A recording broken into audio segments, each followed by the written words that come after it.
When it came time to look at colleges, Santita and I both were interested in schools on the East Coast. She went to check out Harvard, but was disheartened when an admissions officer pointedly harassed her about her father's politics, when all she wanted was to be taken on her own terms. I spent a weekend visiting Craig at Princeton, where he seemed to have slipped into a productive rhythm of playing basketball, taking classes, and hanging out at a campus center designed for minority students. The campus was large and pretty, an Ivy League school covered with ivy, and Craig's friends seemed nice enough. I didn't overthink it from there. No one in my immediate family had much in the way of direct experience with college, so there was little, anyway, to debate or explore. As had always been the case, I figured that whatever Craig liked, I would like too, and whatever he could accomplish, I could as well. And with that, Princeton became my top choice for school. Early in my senior year at Whitney Young, I went for an obligatory first appointment with the school college counselor to whom I'd been assigned. I can't tell you much about the counselor because I deliberately and almost instantly blotted this experience out. I don't remember her age or race or how she happened to look at me that day when I turned up in her office doorway, full of pride at the fact that I was on track to graduate in the top 10% of my class at Whitney Young, that I'd been elected treasurer of the senior class, made the National Honor Society, and managed to vanquish pretty much every doubt I'd arrived with as a nervous ninth grader. I don't remember whether she inspected my transcript before or after I announced my interest in joining my brother at Princeton the following fall. It's possible, in fact, that during our short meeting, the college counselor said things to me that might have been positive and helpful, but I recall none of it, because rightly or wrongly, I got stuck on one single sentence the woman uttered. "I'm not sure," she said, giving me a perfunctory, patronizing smile, "that you're Princeton material." Her judgment was as swift as it was dismissive, probably based on a quick-glance calculus involving my grades and test scores.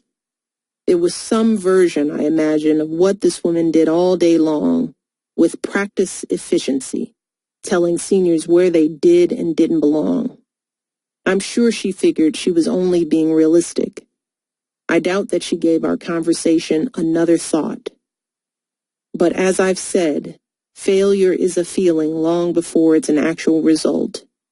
And for me, it felt like that's exactly what she was planting. A suggestion of failure long before I'd even tried to succeed. She was telling me to lower my sights, which was the absolute reverse of every last thing my parents had ever told me.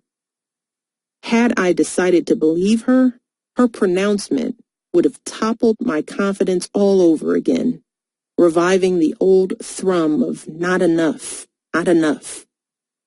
But 3 years of keeping up with the ambitious kids at Whitney Young had taught me that I was something more.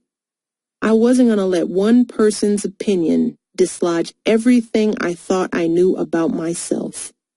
Instead, I switched my method without changing my goal.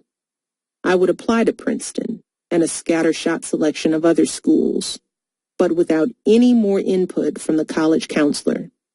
Instead, I sought help from someone who actually knew me.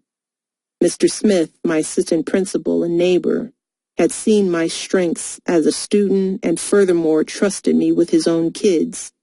He agreed to write me a recommendation letter. I've been lucky enough now in my life to meet all sorts of extraordinary and accomplished people, world leaders, inventors, musicians, astronauts, athletes, professors, entrepreneurs, artists and writers, pioneering doctors and researchers. Some, though not enough of them, are women. Some, though not enough, are black or of color. Some were born poor or have lived lives that to many of us would appear to have been unfairly heaped with adversity. And yet still they seem to operate as if they've had every advantage in the world. What I've learned is this. All of them have had doubters. Some continue to have roaring stadium-sized collections of critics and naysayers who will shout, "I told you so," at every little misstep or mistake. The noise doesn't go away, but the most successful people I know have figured out how to live with it, to lean on the people who believe in them, and to push onward with their goals. That day, I left the college counselor's office at Whitney Young. I was fuming, my ego bruised more than anything. My only thought in that moment was, "I'll show you." But then I settled down and got back to work. I never thought getting into college would be easy, but I was learning to focus and have faith in my own story. I tried to tell the whole thing in my college essay. Rather than pretending that I was madly intellectual and thought I'd fit right in inside the ivy-strewn walls of Princeton, I wrote about my father's MS and my family's lack of experience with higher education. I owned the fact that I was reaching.